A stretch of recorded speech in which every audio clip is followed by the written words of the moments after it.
Hey everyone, welcome back to Wander on a Whim. We are actually back home in Oklahoma. We're home, barely awake. We've been sleeping 11 hours a day for the last few days, so I think we're catching back up. Slowly but surely. Yep. So I figured that you all would have some questions about our trip. We've been gone for 2 months in Japan.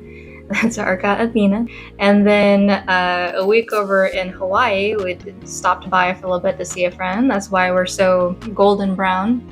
I wore the highest SPF I could. Yep, I chose life. That's okay. So, starting with some questions I feel like you guys might have. Sean, what did you think about Japan in general?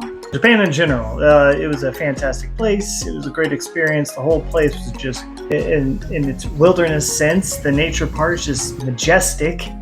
It was fantastic. Absolutely loved it. The culture was interesting. Everybody kind of kept to themselves. So the overall experience was pretty good, I have to say. Definitely a different culture, different things to see. Everything about it was completely unique to Japan. So it was amazing to see as much as we did in the 2 months that we spent. All right, so hypothetically speaking, if you had, because we went a lot of places, mainly centered around the middle of the country, where would you go if you had another month to do it?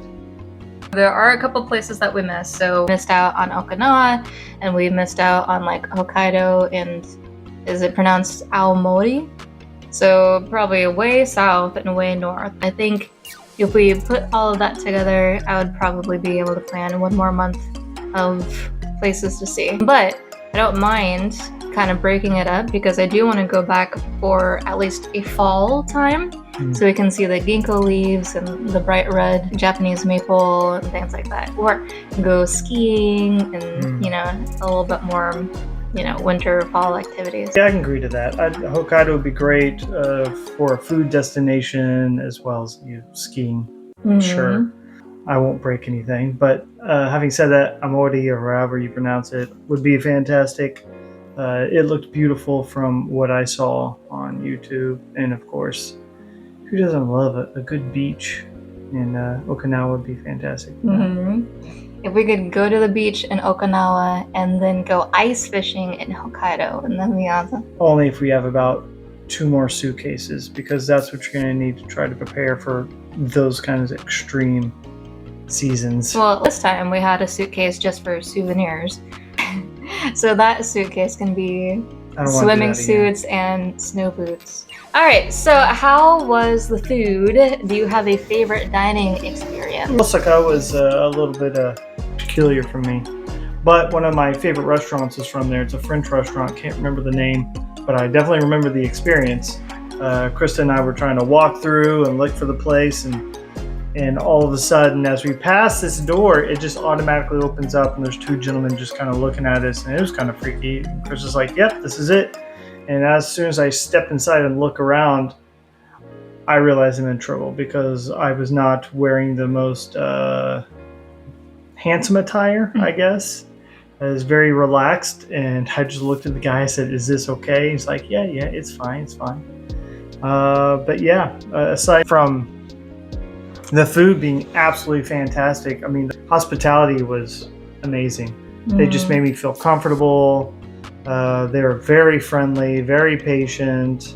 It was fantastic. The whole experience it was about 7 different courses, hypothetically speaking, because as soon as you got to dessert, you got a little bit of dessert, but then you could keep choosing different desserts to enjoy. It was great. It was a great, fantastic experience. I love it. And Hokkaido salmon. I will never forget it. It was so good. It was so good. See, we could go fishing for Hokkaido salmon. Sure. That'd be great. For me, there was a small shop in Beppu, a small place over by the train station, and basically just ran by one guy. He has 6 or maybe 8 seats at his little high top seating, and then we get to kind of like watch him do all of his things. So he was the bartender, he was the greeter, he was the cook, and the fish This is our bacchus. Ugh. The fish was actually the best fish that I had during our whole experience. And we had gone to some fine dining places, and this kid kind of blew them out of the water. So It was probably one of the more enjoyable things I had, and that's saying something. Mhm. The kid knew what he was doing. Yep. He was talented. So we did a little bit of both as far as mixing between Airbnbs and hotels. When we go back, eventually, is there a particular one that you would like over the other? I think we actually did learn a couple things. I thought that Airbnbs would make more sense to have a longer stay because, you know, they're more like home. They usually have like a washer, at least. They have the stovetop, they have microwaves, refrigerator, and things like that. But most of the hotels actually had the microwave, even a stovetop, the refrigerator, and they would resupply like your water and coffee. So as far as the washer and dryer, I think it was like easier just to go to a laundromat than to wash something at home and then hang it out to dry. Especially since it was raining so much, it didn't really help. I like the idea of someone taking out my trash periodically, so yeah. I prefer hotels. Sure, yeah. So I definitely think it was more valuable to have the hotels than the Airbnbs for Japan because the prices were about the same. But there were a couple like things to consider when deciding your hotel. So for longer stints, I would recommend like being right in the middle of where you want to be. The Airbnb actually over in Kyoto was kind of in the middle of things. Like you had the Nishiki market right there, and we could walk there every day.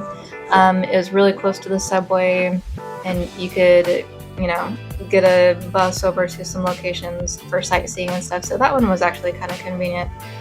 But we had some hotels that were like more for the view. So for like Mount Fuji in Beppu, we had more of like, you know, outside of town to view the cityscape, to view the town, or to view Mount Fuji. And it was a little bit out of the way. So, which was nice, it had the good view. But things to consider is that you can't just walk to a convenience store. Fuji wasn't that bad though because I had a shuttle. Right. Yeah. So if we're going to choose anything that's out of the way, we need to make sure that it has a shuttle for sure. Yep. All right. So what was your favorite sight to see? We were just talking about it. Probably Fuji was one of them.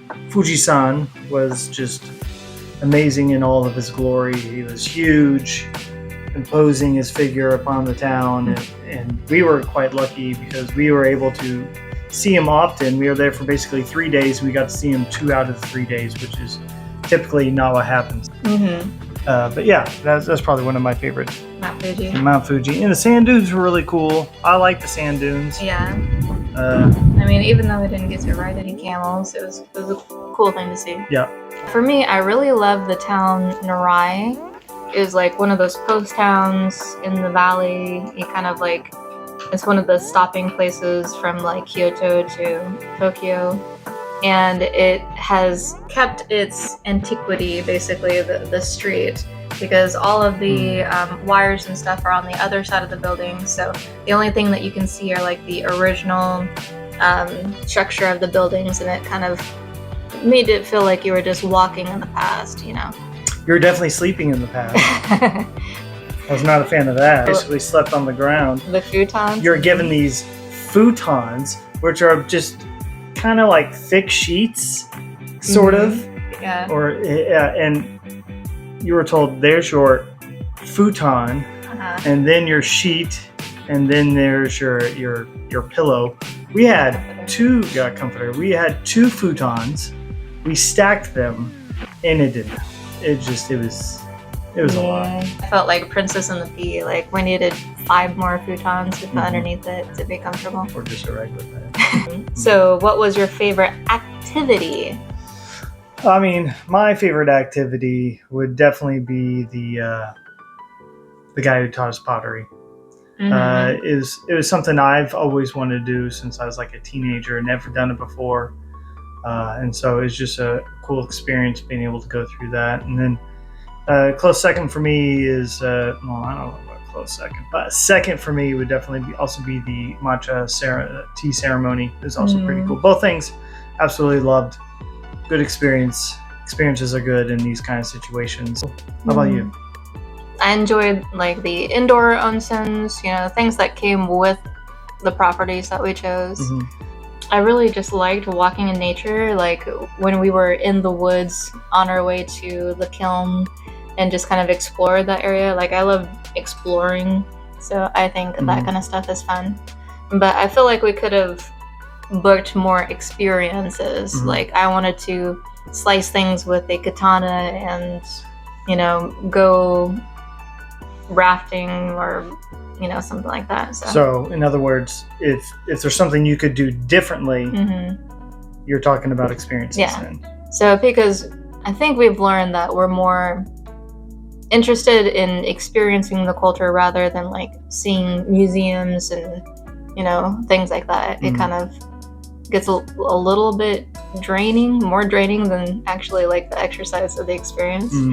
So being hands-on is like what we really enjoy. So I feel like I probably could have pulled back on the locations, even though like I really enjoy that we got to see as much as we did. Maybe I could have crossed out one town. I'd say maybe 2 to 3. That's just my opinion. But it was great. I thought you did a great job. There's a lot of studying and just researching, and I thought you did a pretty good job. Nice. For me, some things that I would have done differently probably would have revolved around communication. I found it really hard to communicate because I wasn't up on my Japanese as much as you were. I studied more of like the hiragana, katakana kind of thing, trying to read, which was great, but there were a couple opportunities I think that were missed, because for the most part, like I was talking about earlier, you have your Japanese culture, which is pretty much to themselves. They're private, but occasionally you come across somebody who's maybe a little bit more curious and they start talking to you, and I had one of those. He was very surprised about how old I was. He started I think he even started touching my face and stuff. It was kind of funny. It is funny. It wasn't creepy. It wasn't. It was fun. It was fun. It was a fun guy. And I think our experience in that particular town, which was a smaller town, maybe would have been a little bit different if we had, the opportunity to go somewhere that a local knew. Maybe. Yeah, for sure. But it was cute. Dotorio was kind of adorable. And the people were really nice. I feel like, going to some of the main tourist hubs, the locals kind of felt like, here's another tourist. Like maybe a little bit burnt out. But some places a bit smaller, they were all like, oh, you're from America? And, we seemed a little bit cooler. I don't know. Maybe that's just how I felt. All right. So what was your favorite unique aspect of Japan? The toilets. In comparison to what we have to deal with here, it is something I will sorely miss. A heated seat. So I imagine that during the wintertime. Oh my goodness, fantastic. Not to mention bidets. Bidets are amazing in general. For me, it was the Shinkansen, because it really made Japan seem a little bit smaller than it was, going from like Kyoto to Tokyo in like an hour and a half or something like that. Was really convenient. It was expensive. It ended up being expensive. That was probably what we mainly spent our money on. But it definitely helped with my itinerary. And then whenever we had to like move to buses, it was definitely noticeable. We had that trip from Narai to Fuji, between the mountains, and we could only use like a bus for most of it. And it was a 5-hour trip. And Google Maps told me it was going to be 4 hours, and it was not. So either way, it's hours. It was a long trip. That kind of stuff slowed down the itinerary a little bit. I mean, we could probably booked a couple more activities, if we didn't have that travel time. But like I said, Shinkansen's really nailed it, really moved along. What was your least favorite aspect of Japan? the lack of central air. Oh. The first place we went to, it didn't air out very well. Whether or not that was our fault or their fault, I don't know. Can't say. It was our fault. I don't know about that. But I mean, I had my favorite sandals put away where all the shoes were supposed to be, and it was, you know, closed off right by the front door. It's raining a lot, lots of humidity. I go back in a month later, they're destroyed. There's lots of growth on my favorite sandals, so we didn't touch them. Mm-hmm. Yeah. Yeah. So for me, it was the trash cans. Yeah. The lack of trash cans Mhm. in like the areas that a lot of people are walking around. Mhm. There were some, you know, for specific purposes. So if you're going to the bathroom, it's for the bathroom. If you got something from the vending machine, it's for the cans from the vending machine. But if you eat at a food stall, not even the food stalls might have a trash can to put your trash in. So you just Mhm. have to carry it back home I or agree with something. Getting a coffee at Starbucks, it takes me like an hour to drink a cup of coffee. Typically don't stay there and drink our coffee, Mhm. which is what everyone else does. They do not walk around and drink or eat. They do whatever they're going to do there at the place and then throw away their stuff, whereas we would take our drinks away and then have nowhere to put them. And then just have this awkward empty cup in our hands. Mhm. It's like, what do I do with this? So yeah, trash cans. But otherwise, everything was great. So now that we're back and things are getting a little bit more normal, some people are asking, where are we going next? So if you could go anywhere in the world, just, you know, on a whim, like we usually do. Some place that I wouldn't mind going would be one of two. I always got to think about Ireland because Ireland was so fantastic. Mhm. They have a hospitality unrivaled by anyone else. It is fantastic. Food's great. Love the place. Accent sounds cool. And for the most part, I understand what everybody's saying, which makes it really stress-free.